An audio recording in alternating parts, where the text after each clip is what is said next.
They're part of like the Run Club. I think they're part of 56 Run Club. See, I'm telling you, if 56 Run Club is hearing this, I have heard about 56 Run Club needing to be a part of FC from almost 6 people. Fun. Needing to be. Matlab, everyone said that the alignment is there. I don't see it though. Really? No. Cool. Well, we'll reach out to 56 Run Club and begin.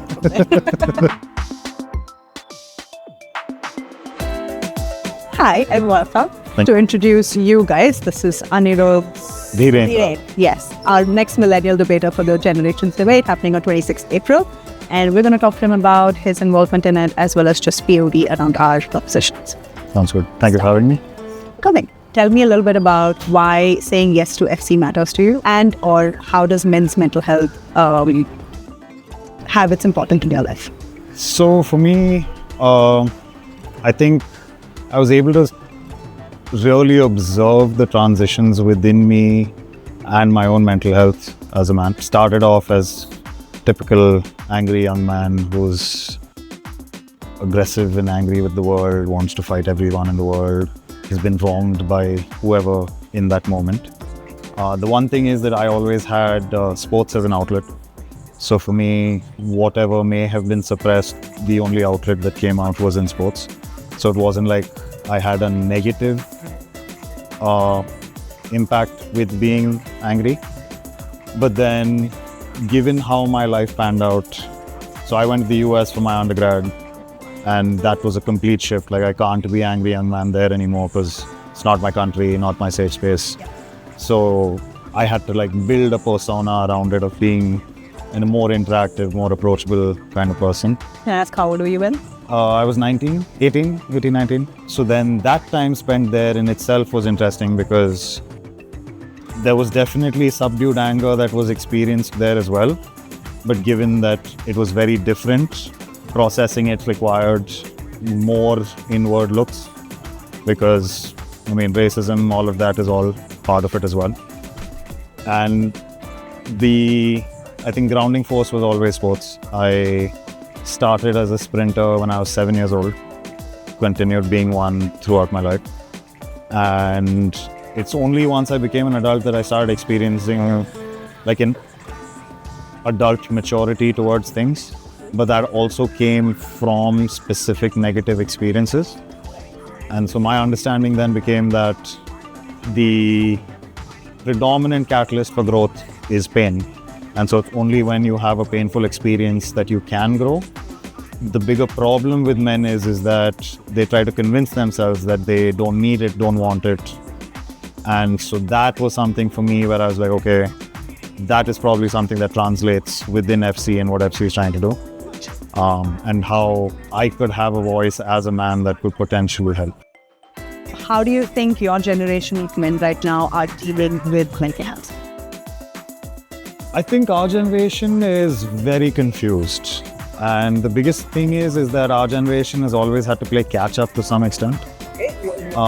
Like millennials always went through transitionary phases with everything happening around them. So it started with like very little technology.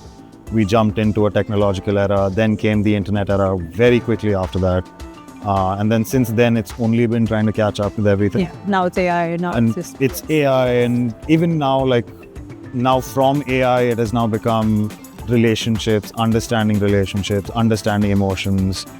And for someone who was told, like millennial men, I think, and I am sort of blanketing it here, but they were told to be men and manly men and men who can't do anything when it comes to the femininity of a man.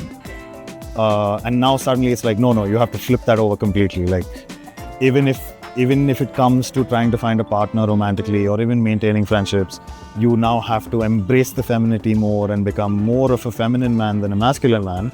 And for someone who was like hit on the head with a hammer to be a masculine man, to switch over is again a transition that they've had to figure out. Yeah. And so that's been the problem. It's like you're always trying to catch up, but as soon as you feel like you've caught up, it's something new that comes into play. That is true.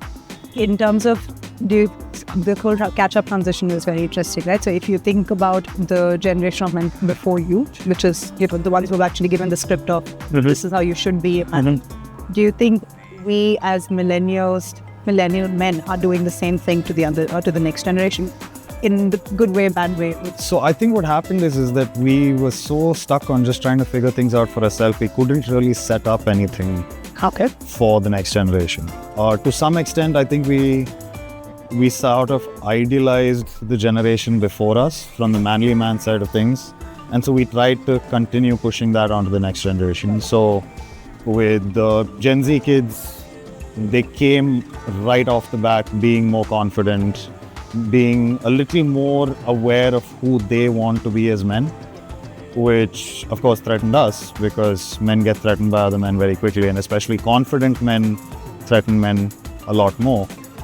And so for us it was that if we have to set things up, it has to be from a manly man standpoint, which we thought the Gen Z didn't have. And in typical fashion, like every generation, we think that the younger generation is softer than us.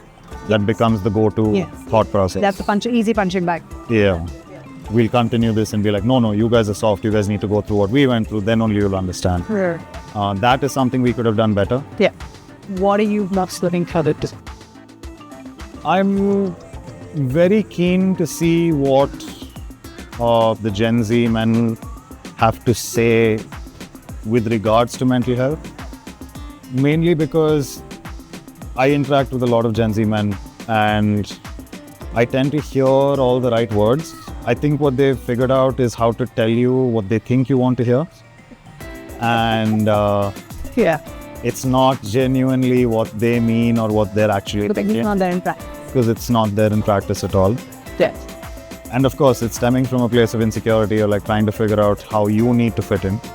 But that's what I want to understand more, because once you get a hang of it, it is very easy to see and call out as well. And so when you put them on the spot to be genuine, that's what I want to see more. It'll be really exciting. I'm quite excited to see, because I know the Gen Zs and I know the millennials is going to be against each other. It'll be a very interesting time. So it's happening on 26th April, Generations Debate, a debate on men's mental health from a generation's perspective, where we have millennials and Gen Zs. We'll see Anirudh there, you there, and me there. Please do come. One day. Yeah.